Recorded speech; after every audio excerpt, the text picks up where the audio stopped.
తెలుగు తోట 3వ తరగతి మంచి బాలుడు. దీని యొక్క ప్రక్రియ గేయ కథ. ఇతివృత్తాంతం సహానుభూతి. కవి ఆలూరి బైరాగి. ఇతడు 1925 సంవత్సరం నుండి 1978 సంవత్సరం వరకు కూడా తన సేవలని ఈ తెలుగు కవిత్వానికి అందించారు. ఇతను రచించిన రచనలు చీకటి మేడలు, నూతిలో గొంతుకలు, ఆగమన గీతి.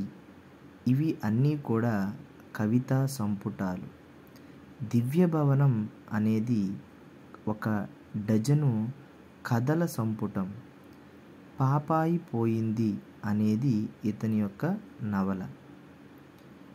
మంచి బాలుడు అనేది సహానుభూతి అనే ఇతివృత్తాంతంతో నడిచే ఒక కథ.